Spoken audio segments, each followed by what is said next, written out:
eu não falei ainda de nada relacionado à elétrica. Eu só falei a respeito de fenômeno magnético, falei a respeito de fenômeno mecânico, já comecei a colocar potência motriz na jogada. Falei a respeito de fenômeno térmico, porque as coisas se aquecem.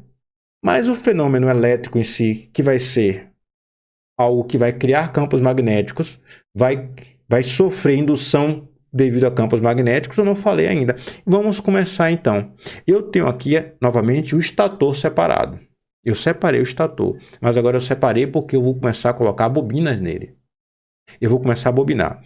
Eu não vou tratar em detalhes aqui a respeito do bobinamento, porque o bobinamento das máquinas ele é muito mais complicado do que isso. Porque no final das contas você quer uma força magnetomotriz senoidal. Professor, eu não sei o que é força magnetomotriz. Não sabe? Não é problema. Você tem um curso inteiro de circuitos magnéticos e tem a MIT dizendo que força magnetomotriz FMM igual a N vezes I. Quantidade de espiras vezes a corrente que circula nessas espiras. Isso é força magnetomotriz. Qual o sentido dessa grandeza? Ela é que vai criar o fluxo magnético. Pronto. Então nós precisamos de fontes de força magnetomotriz em nossas máquinas. Nossas máquinas têm que ter uma grande quantidade de espiras e uma grande quantidade de corrente. Sendo que as duas coisas são, como é que eu diria? Elas tendem a anular não é a palavra, não. Uma tende a prejudicar a outra. Você não consegue ter, num espaço físico, uma grande quantidade de espiras se você quer que no fio dessas espiras passe um grande valor de corrente. Por que motivo? Se você tem um espaço físico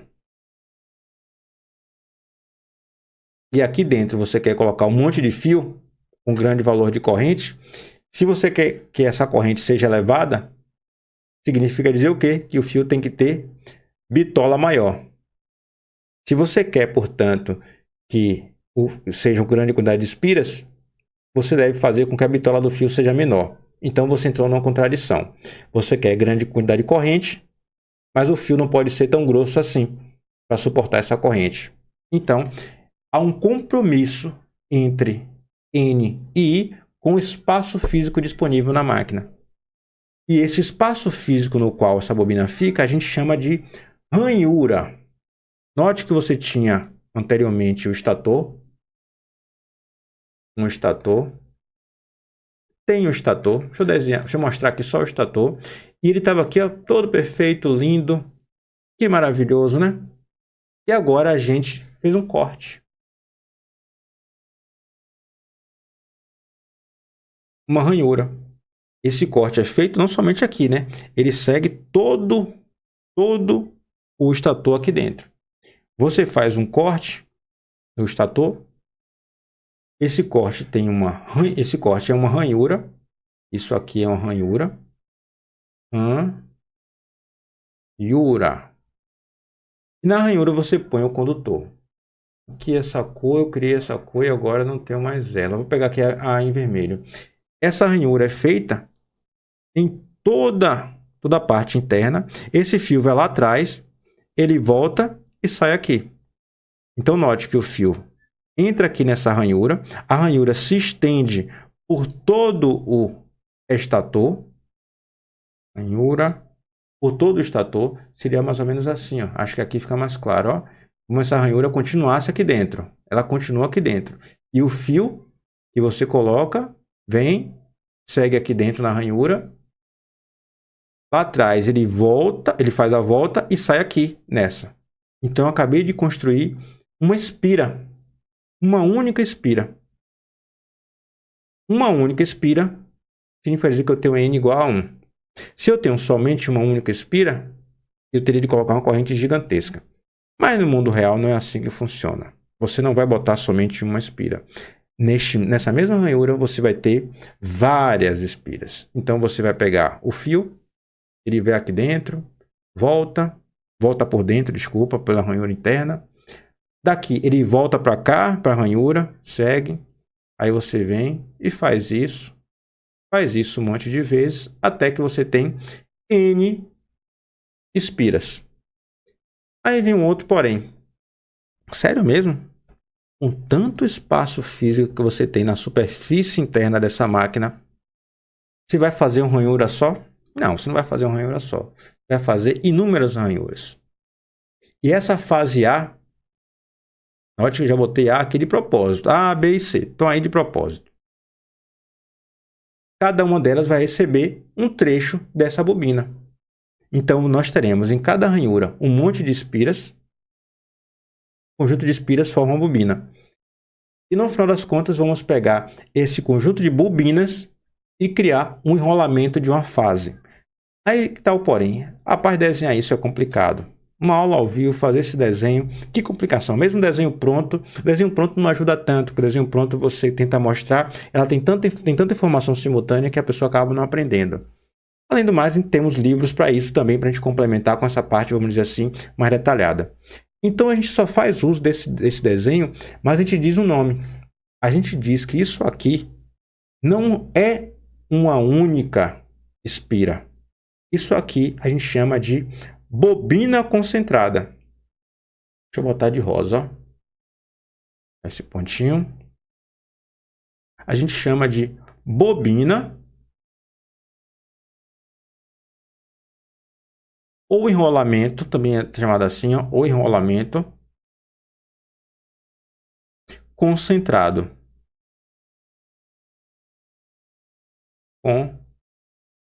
Concentrado. O que é que isso quer dizer?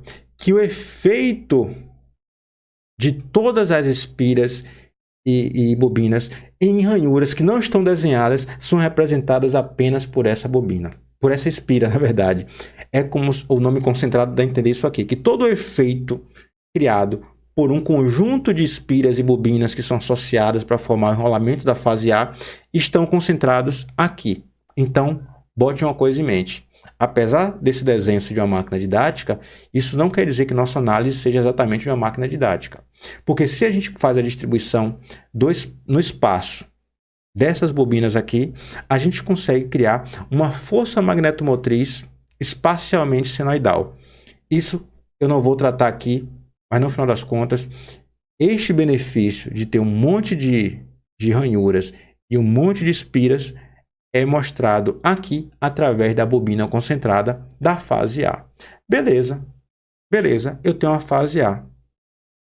Eu tenho a 120 graus no espaço, 120 graus no espaço, olha só, aqui se o ângulo é 0, aqui eu venho para 120. A bobina B. E mais 120, a bobina C. Com mais 120, eu volto à bobina A. Pronto, eu tenho uma característica aqui comum às máquinas trifásicas que funcionam a partir do conceito de campo girante. Sabe qual é? Você tem que botar na sua mente, você tem que fixar isso, porque esse estator é o mesmo da máquina de indução, é o mesmo de outras máquinas trifásicas. Então, se você fixa para uma, você fixa para todas e garante que você tenha mais espaço em sua memória, seu intelecto mesmo, para outras coisas. Vou vir mais para cá, deixa eu ver se estou um pouquinho inclinado. Pronto, acho que aqui fica até mais confortável para mim. Deixa eu me ajeitar aqui. Essa cadeira tá mais velha do que eu, faz um barulhinho, mas acho que tá ok. Pronto, acho que ficou até mais interessante aqui, a posição ficou melhor. Eu tenho aqui defasagens espaciais de 120 graus entre as bobinas. Fase A, fase B, fase C. 3 fases, estou tratando de uma máquina trifásica, 120 graus no espaço. E no final das contas, eu posso representar estas 3 bobinas de forma mais fácil do ponto de vista didático. Eu estou vindo ainda para a didática para tratar depois do princípio de operação. Por que motivo? Eu tenho 3 bobinas, mas elas não estão sendo percorridas por nenhuma corrente. Eu estou aos pouquinhos construindo a informação. Ainda que você já saiba que elas têm de ser percorridas por corrente para que, obviamente, exista força magnetomotriz, ou seja, que cada uma das bobinas seja uma fonte de força magnetomotriz, e aí você tenha, com a força magnetomotriz, a criação de fluxo magnético, que vai criar tensão induzida em algum outro ponto do circuito, ou que vai interagir com outro fluxo magnético para criar torque ou força. Torque e força, um e outro andam juntos, né? Uma forma didática de eu representar essas bobinas é se eu colocá-las assim, ó, que fica mais simples de desenhar. É mais fácil desenhar isso quando você estiver fazendo contas, mostrando as pessoas, do que desenhar isso aqui, né? Que desenhar ranhores e coisas mais. Aqui a gente poderia relembrar, pô, pessoal, aqui botou, porque você poderia estar pensando agora, aqui você botou deitada, vamos dizer assim, aqui ela surgiu em pé. Não ficou legal. Não ficou legal? Como assim não ficou legal? Ficou legal sim. Regra da mão direita. Eletromagnetismo básico aqui, ó. Vamos colocar a corrente saindo na fase A. A corrente saindo aqui nesse fio, ó. A corrente saindo. Uma corrente I qualquer. Eu quero botar a corrente I aqui. Aqui deixa eu botar, para relembrar, a quem não lembra. Imagino que todo mundo saiba meu nome, né? Mas meu nome tá aí. De qualquer forma, caso você não saiba. Vai que muita gente recebeu o convite de um colega por agora. Regra da mão direita. Para o propósito de identificação do sentido das linhas de força do campo magnético. Meu polegar indica, deve ser posto, indicando o sentido da corrente. Os demais dedos, o sentido da linha de força do campo magnético. Então, se eu botar em direção ao meu rosto, a corrente está vindo da tela para cá, da câmera no meu caso, né? Da câmera para cá, meu dedo fica assim, meu rosto, e aqui ó, eu tenho um sentido do campo magnético. O campo magnético circula assim, ó, e dá a volta, obviamente. É a mesma coisa que você faz aqui. Aqui o que, professor? Aqui. Se você indicar a corrente nesse sentido, eu tive de fazer da outra forma, porque toda vez que eu coloco aqui, some um pouco a relação de direita e esquerda. Então eu tive de fazer de forma direta por causa disso. Se você fizer a regra da mão direita, faça isso agora, viu? Você tem um campo magnético, a corrente assim, ó. A corrente indicada, desculpe, e as linhas de força do campo magnético nesse sentido. Ou seja, dentro da área de interesse, que é a área onde vai estar o rotor, o campo magnético vai estar indicando aqui para cima. Ele está fazendo essa volta aqui e aqui ele vai estar para cima. Se a corrente está saindo aqui, ela está entrando aqui. E você vai ver que ela também está nessa região de dentro, somando, botando para cima o campo magnético. Então a corrente saindo faz com que o campo esteja para cima, saindo no terminal A. Se ela estiver saindo no terminal A, a gente pode considerar aqui também que ela vai estar assim, criando um campo magnético para cima. Por isso eu coloquei aqui em cima, deitado, e ela vem aqui para essa região aqui em cima, para que o eixo magnético seja o mesmo. Note que quando eu indiquei aqui para cima, a gente não perde tempo indicando um monte de ponto. A gente bota um ponto assim, dizendo, ó, ponto não, uma única seta dizendo, ó, o eixo magnético é esse. Aponta de forma geral lá para cima. Elas se somam lá dentro, de tal forma que suba. Então, você aponta um único vetor. Esse vetor único é o eixo magnético. É o eixo magnético. Eu tenho uma corrente que vai circular na fase A. E o eixo magnético você já viu, agora você já sabe o que é eixo magnético. O eixo magnético da fase A vai estar, por exemplo, aqui para cima. Não vou indicar que isso aqui é um campo magnético, o eixo magnético do campo magnético, só para não deixar poluído. Aqui eu vou ter um eixo magnético da fase C. Deixa eu pegar uma outra cor aqui, ó, para indicar o da fase B. Todos os eixos magnéticos estão defasados um em relação ao outro, em 120 graus. Em 120 graus.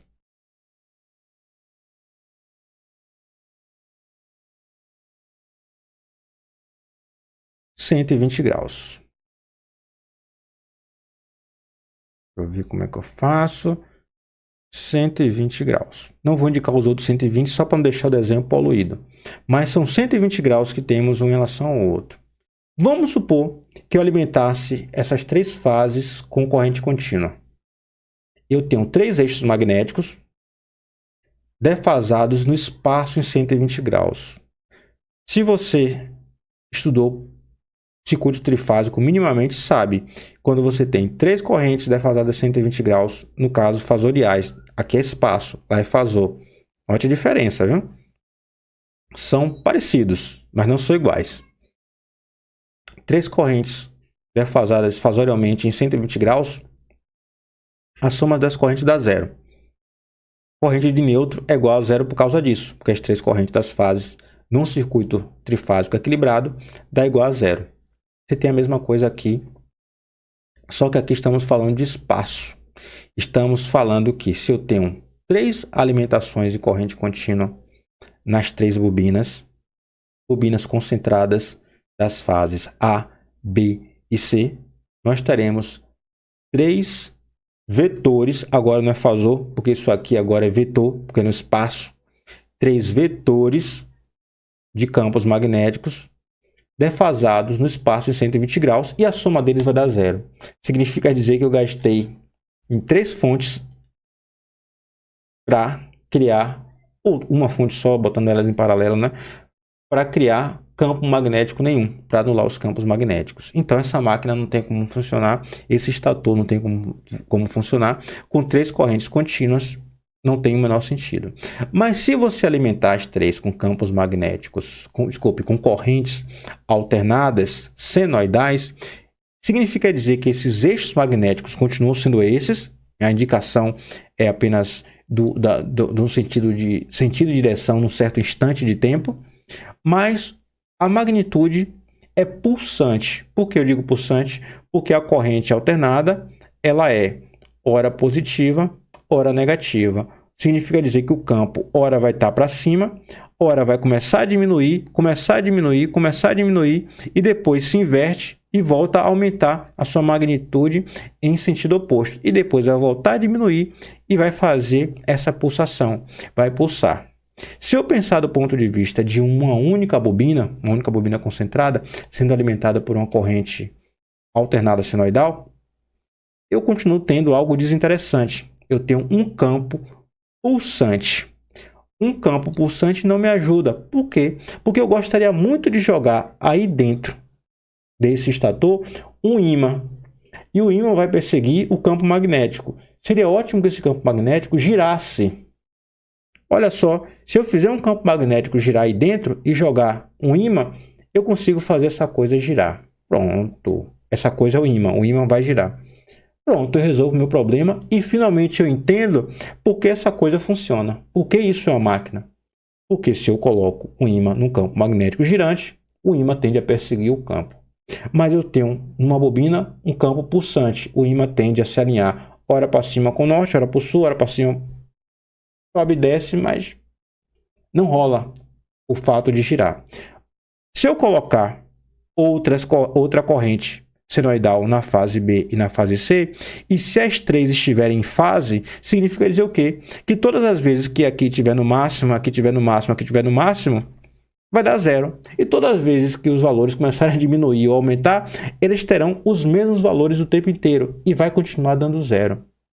Foi aí que veio a ideia de se colocar 3 correntes que sejam, do ponto de vista fasorial, também defasadas em 120 graus. Quando você tem a defasagem de 120 graus entre as correntes,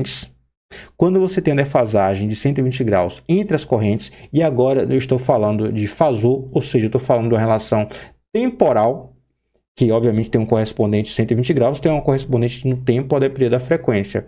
Eu estou falando agora de tempo, de fasor relacionado a tempo, significa dizer que eu passo a ter com 3 bobinas defasadas espacialmente 120 graus, alimentada por 3 correntes que são fasorialmente defasadas em 120 graus, eu passo a ter como resultado um campo magnético girante.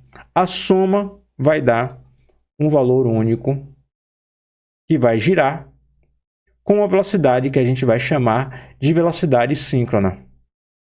Ele vai girar com a velocidade que a gente vai chamar de velocidade síncrona. Eu não vou fazer a prova disso, porque a prova pode ser feita matematicamente. Há muitos vídeos na internet feitos por pessoas que fazem computação gráfica que mostram como a soma desses três fasores, quando eles vão variando de tamanho, porque eles estão defasados com 120 graus, então o máximo de um não é o máximo de outro. Outro está com valor menor, outro está com valor negativo. Então você consegue fazer com que a soma dos três dê um campo magnético resultante que gira numa velocidade constante e que tem magnitude constante. Isso é outra coisa interessante. Magnitude constante e velocidade constante. A velocidade de giro a gente chama de velocidade síncrona. Velocidade síncrona, essa máquina se chama máquina síncrona. Olha que interessante. A máquina se chama máquina síncrona, eu tenho a velocidade que chama velocidade síncrona. Se eu jogar um ímã aqui dentro, esse ímã vai perseguir esse campo magnético criado pelo estator. É o campo girante do estator. Vou até indicar aqui, ó. Campo girante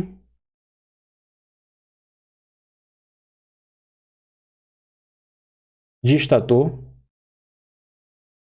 criado pelo estator e estator. Eita, que quase não sai. Se eu jogar o ímã tende a girar nessa mesma velocidade, perseguindo esse campo. Começa a entender o processo do porquê essa máquina funciona e, principalmente, começa a entender o processo pelo qual essa máquina se chama máquina síncrona. E olha lá que eu não estou nem na fase de operação, mas já estou começando a adiantar a parte do motivo pelo qual essa máquina funciona, indicando a você já, inclusive, porque ela se chama máquina síncrona. Uma coisa interessante, obviamente eu tenho 3 bobinas e tenho a necessidade de ter um circuito trifásico equilibrado. Já uni coisas aqui, ó. E, obviamente, eu posso fazer essa conexão entre essas bobinas em Y ou em delta. Então, eu posso colocar essa bobina aqui, ó. A linha. Não estou na frente ainda. Aqui. Eu tenho aqui, ó. B linha. E aqui eu tenho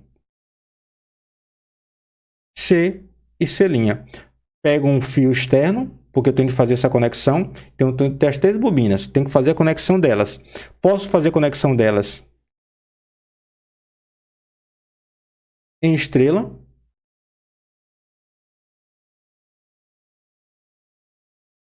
E, obviamente, vou alimentar com uma certa tensão. Aqui é uma tensão de linha. Vai circularão, melhor dizendo, 3 correntes. Vou indicar os fasores. 3 correntes. E A. E B. E C. Ou posso fazer essa conexão também. Aqui fica mais difícil desenhar. Desenhar de qualquer jeito assim, ó. A linha. Aqui vou indicar o B, fase A, fase B, B linha, opa, deixa eu subir um pouquinho, B linha, e aqui a fase C, C linha. Pego esse fio externo e faço a ligação, ó, assim, assim e assim. Aqui eu tenho A, aqui eu tenho B, aqui eu tenho C. A, B e C. Da mesma forma que aqui em cima eu tinha A, B e C. Essa conexão, obviamente, se transforma no mundo real numa conexão em Y ou em estrela. Tipicamente, nos motores, operação motor, em especial quando o motor é menor, você conectar em Y ou estrela é a opção sua. Você tem essa opção. Você vem com as 3 bobinas indicando. Não assim, nessa forma, né? Vai ter uma coisa que a gente chama de caixa de ligação. É uma caixa que tem assim, ó, caixa, que você tira essa tampa. Aqui tem uma tampa, escrito o nome do fabricante. O fabricante pode ser Elétrica em Vídeos, aqui, ó, fabricante Elétrica em Vídeos. Aí você tira essa tampa. Tirou a tampa. Opa, não é isso que eu queria, não. tirou a tampa, aí você tem acesso aos terminais. Aí vai ter o terminal aqui, ó. Vou botar os 3 terminais, ó. Aí vai ter escrito algo do tipo A linha, B linha, C linha. Esse fio externo que eu representei aqui em preto, esses fios, melhor dizendo, são os fios que você faz uso para que você faça a conexão dessa caixa de ligação ou em Y ou em delta nesta máquina. Você tem essa caixa de ligação. Não obrigatoriamente A e A linha, B ou B linha, pode ter outra nomenclatura, tem outras nomenclaturas, mas foi o que me veio na cabeça aqui e didaticamente interessante que eu faça isso, porque eu chamei de A e A linha já anteriormente, então é importante que eu mantenha um padrão da própria apresentação. Deixa eu ir aqui na transmissão para ver o que está acontecendo. Tem hora que diminui, tem hora que aumenta a quantidade de gente. Que bom. Que bom. Sejam todos bem-vindos aí. Se alguém que entrou agora, por favor, se apresente, diga o nome da universidade e se faz o curso de engenharia, se é profissional, se trabalha com o assunto. É interessante para mim também, porque eu preciso saber o público que eu estou conseguindo para adequar, inclusive, a live. Não quer dizer... Aqui é um canal de educação e é um canal meu. E eu gosto muito de dar ênfase a isso, porque eu quero fazer aquilo que eu quiser. Mas não significa dizer que aquilo que eu quiser tem que ser feito exatamente da forma que eu quero. Eu posso perfeitamente separar aquilo que eu quero num formato que atenda a um certo público, aquilo que eu quero num formato que atenda a outro, para que eu não faça junto e às vezes não interessa a ninguém. Então eu preciso saber qual o perfil do próprio público para poder ter esse controle, para poder conseguir dimensionar as coisas que eu quero. Então, por favor, você que entrou recentemente, se manifeste aí. Vamos lá. Ah, rapaz, já tem desenho novo aqui na jogada. Eu não falei que queria jogar um imã lá dentro? Eu falei. Eu disse a você que eu quero pegar esse estator e quero jogar aqui dentro o imã, porque esta máquina vai girar na velocidade síncrona. Esta máquina vai girar na velocidade síncrona e se eu conseguir jogar um ímã dentro do estator, significa dizer que este ímã vai perseguir esse campo magnético. Aqui vai ter um polo norte e um polo sul. Como é que funciona no ímã? É norte e sul. Campo magnético fora do ímã é do norte para o sul. Então ele faz isso, ó, do norte para o sul. E dentro do ímã é do sul para o norte. Então a seta para cá está indicando o norte e aqui, obviamente, nesse ímã seria o sul. Esse ímã em verde aqui, ó. Esse ímã não, porque não é um ímã na verdade, né? Um campo magnético, norte e sul. Significa que se eu jogar um ímã, o sul do ímã vai perseguir esse norte, tendendo a fazer a rotação. E tudo que eu quero é, portanto, construir um ímã que tenha todo o sentido do ponto de vista do contexto mecânico. Eu não vou pegar um ímã com formato qualquer aleatório. Por que não pegar um ímã num formato cilíndrico?